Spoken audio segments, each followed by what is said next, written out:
बादशाही मुर्गियों के बीच इकलौता मुर्गा। जब बीरबल का जवाब सुनकर अकबर भी अचकचा गए और मंत्रियों व दरबारियों की जुबान लज्जा के कारण खुल नहीं पाई। अकबर और बीरबल के बीच संबंध कुछ इस तरह प्रगाढ़ हो चले थे कि उनके बीच मर्यादा और औपचारिकता की सीमाएं टूटने लगी थी। कई बार उनके बीच चलने वाली नोक-झोंक में अनुशासन का पालन हो पाना बहुत मुश्किल हो जाता था और उनकी चपेट में सारे दरबारी भी आ जाते थे। एक बार अकबर ने बीरबल को बेवकूफ़ बनाने की सोची। इससे पहले जब कभी अकबर ने बीरबल को छकाने का प्रयास किया था तब उन्हें मुंह की खानी पड़ी थी। इसलिए अकबर ने अपने इस प्रयत्न में मंत्रियों व दरबारियों को शामिल कर लिया था। अकबर ने मंत्रियों और दरबारियों को इस बात के लिए राज़ी किया था कि बीरबल जब दरबार में आएंगे तब हम उन्हें बताएंगे कि रात में उन्होंने एक स्वप्न देखा था जिसमें एक फरिश्ता ने उनसे कहा कि राजमहल के पास जो तालाब है उसमें उनके दरबारी बारी बारी से गोता लगाएंगे।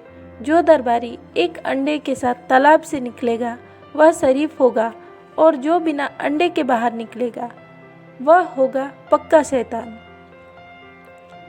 इतना बताकर अकबर ने सभी मंत्रियों व दरबारियों को एक एक अंडा दिलवा दिया, जिसे उन लोगों ने अपने अंतःवस्त्र में छुपा लिया। जब दरबार में बीरबल आए तो अकबर ने अपने सपने का ऐलान करते हुए सपने का विवरण कर दिया और इसके बाद मंत्रियों व दरबारियों से चलकर तालाब में बारी बारी से डुबकी लगाने को कहा।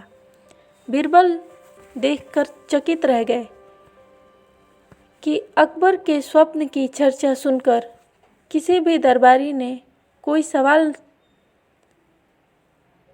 उठाया ही नहीं।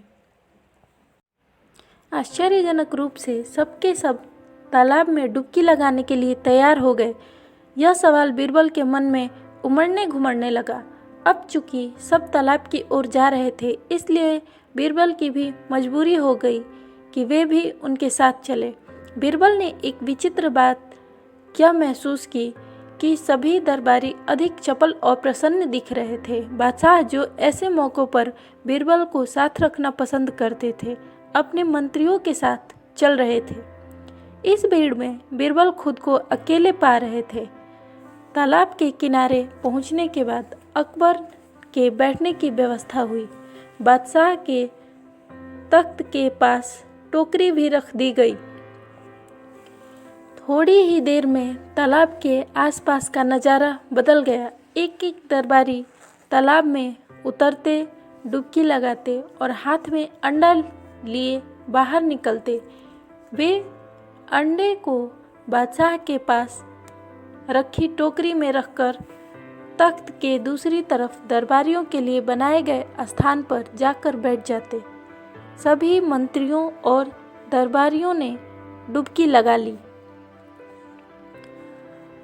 सबके सब अंडे के साथ तालाब से बाहर आए। अंत में अकबर ने कहा, बीरबल अब तुम भी डुबकी लगा ही लो।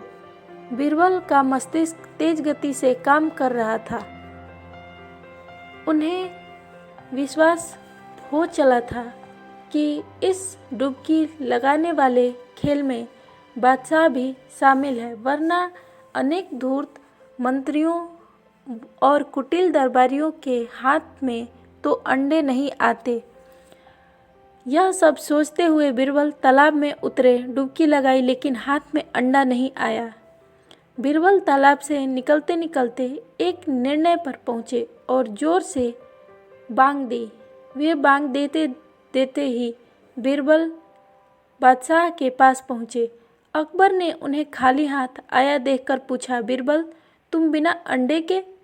बीरबल ने फिर से जोरदार बांग लगाई और कहा, जहाँपनाह, आपकी अंडा देने वाली मुर्गियों के बीच मैं ही तो एकमात्र मुर्गा था।